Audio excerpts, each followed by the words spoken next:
శుభమస్తు కార్యక్రమంలో గృహబలం అంశానికి స్వాగతం. ఈరోజు సుబ్రహ్మణ్య షష్ఠి.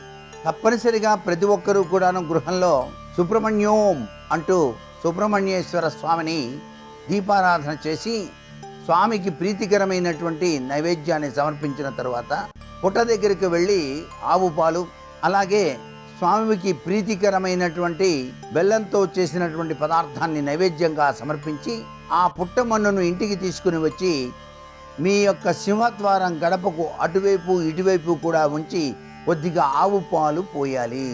మీ సింహద్వారం దగ్గర నాగ సంబంధమైనటువంటి గుర్తును కూడాను వేయవచ్చు. ఇంటిలో గనక నాగారాధన చేయటం వల్ల సర్వ విధములైనటువంటి సంపత్తులు వస్తాయని చెప్పేసి శాస్త్రం.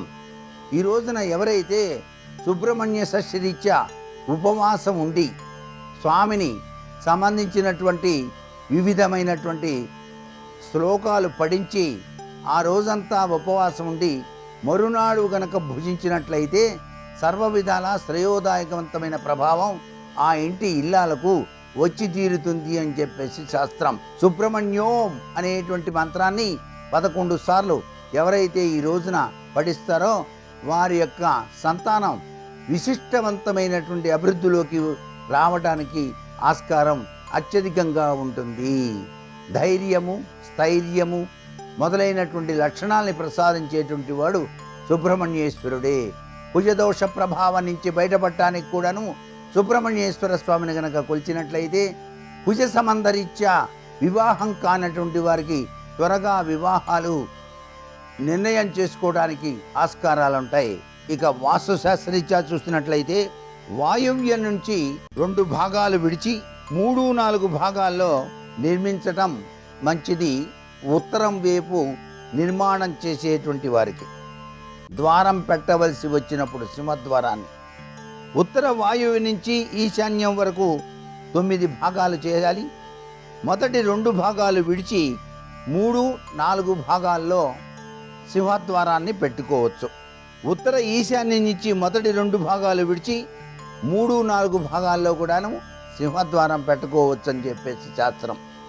ఏదేమైనప్పటికీ వాస్తుశాస్త్ర ప్రకారంగా తూర్పు ఈశాన్యం, ఉత్తర ఈశాన్యం, దక్షిణ ఆగ్నేయం, పడమర వాయువ్యం చాలా ఉచ్చస్థానాలుగా తెలపబడ్డాయి మనకు వాస్తుశాస్త్రంలో. ఉచ్చస్థానాలు ఏమిటి అనేటువంటిది తెలుసుకోవాలి ప్రతి వాళ్ళు కూడా. ఉచ్చస్థానాల్లో మనకి ముఖ్యంగా ఈశాన్యం, ఉత్తర ఈశాన్యం, దక్షిణ ఆగ్నేయం, పడమర వాయువ్యం ఇవన్నీ ఉచ్చస్థానాలుగా చెప్పబడ్డాయి. కనుక ఆయా స్థానాల్లో సింహద్వారాన్ని స్థాపించడం చాలా మంచిది. వాస్తుశాస్త్ర ప్రకారం కిటికీకి ఎదురుగా కిటికీ, సింహద్వారానికి ఎదురుగా మరొక ద్వారం, ఇలా నిర్మాణం చేయటం చాలా మంచిది వాస్తుశాస్త్ర రీత్యా. వెంటిలేటర్ ఎదురుగా వెంటిలేటర్, పైన వెంటిలేటర్స్ పెడుతూ ఉంటారే వాటి ఎదురుగా వెంటిలేటర్స్. ఈ క్రమం తప్పితే వాస్తుదోష ప్రభావం బహుళంగా కుటుంబ సభ్యులను బాధిస్తుంది అనేటువంటి విషయం కూడా గుర్తుపెట్టుకోవాలి. అందుచేత ఊరికే కానివ్వండి ఆ ఇల్లు కట్టడం అంటే కట్టడం కాదండి. ఇదంతా చాలా జాగ్రత్తగా నిర్మాణాత్మకమైనటువంటి చర్యలు ప్రారంభించాలి. ఇంటి ఇల్లాల దగ్గర నుంచి ఇంటి యజమాని వరకు కూడా ఈ వాస్తు సూత్రాలన్నీ పాటించాలండి. ద్వారాలు పెట్టేటువంటి విషయంలో కూడా అంతే. సరి సంఖ్యలో ద్వారాలు ఉన్నాయా, సరి సంఖ్యలో కిటికీలు ఉన్నాయా, ఇవన్నీ చాలా బాగా గుర్తుపెట్టుకోవాలి. మెట్ల కింద బాత్రూములు కట్టడం ఇట్లాంటి అస్సలు పనికిరావు. చాలామంది చేసే పెద్ద తప్పిదం అన్నమాట. అది కూడా చాలా జాగ్రత్తగా గుర్తుపెట్టుకోండి. అంతేకాకుండా బహుళ అంతస్తులు నిర్మించిన గ్రౌండ్ ఫ్లోర్ ఏ విధంగా అయితే మనం నిర్మాణం చేశామో అదే నిర్మాణాల్లో పై ఫ్లోర్లు అన్నీ ఉండాలి. అంతేగాని కింద ఫ్లోర్ ఒక విధంగాను పై ఫ్లోర్ ఇంకో విధంగాను అలా కట్టకూడదు.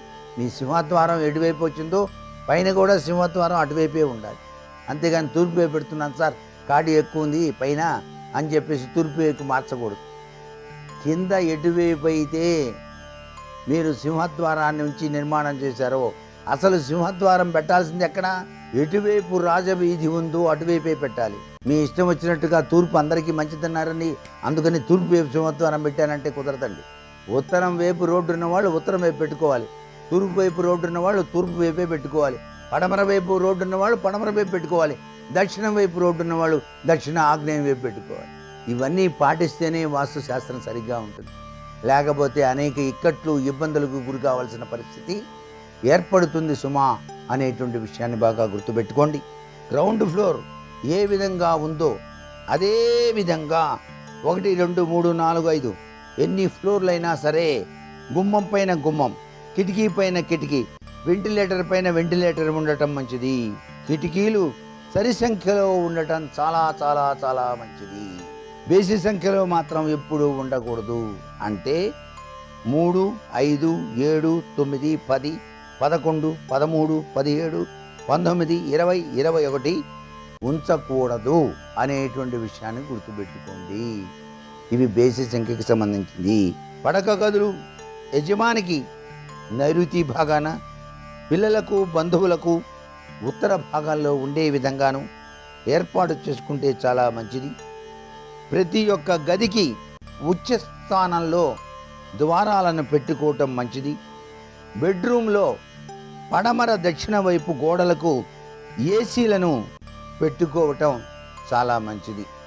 ఏసీ అమర్చేటువంటి విధి విధానం కూడా వాస్తుశాస్త్రరీత్యా ప్రతి ఒక్కళ్ళు గమనించాల్సిన పరిస్థితి ఎంతైనా ఉంటుంది. వెంటిలేషన్ కోసం ప్రతి గదికి కూడాను తూర్పు ఉత్తరాల్లో కానీ, వెంటిలేషన్ అంటే గాలి వచ్చేందుకు ఏర్పరిచేటువంటివి వెంటిలేటర్స్. ఇవి ఈశాన్యం, దక్షిణం, ఆగ్నేయం, పడమర, వాయువ్యంలో కిటికీలు పెట్టుకోవటం మంచిది. వంటగదిలో కూడా ఈ విధమైనటువంటి పద్ధతిని మనం పాటించాలి. వంటగదిలో కిటికీ పెట్టేటప్పుడు మనం దక్షిణం వైపు కూడా కిటికీ ఉంచాలి, తూర్పు వైపు కూడా కిటికీ ఉంచుకోవాలి. మరికొన్ని ముఖ్య విషయాలు రేపటి శుభమస్తు కార్యక్రమంలోని గృహబలం సెలవు తెలుసుకుందామా? మరి సర్వే జనా సుఖినో భవంతు.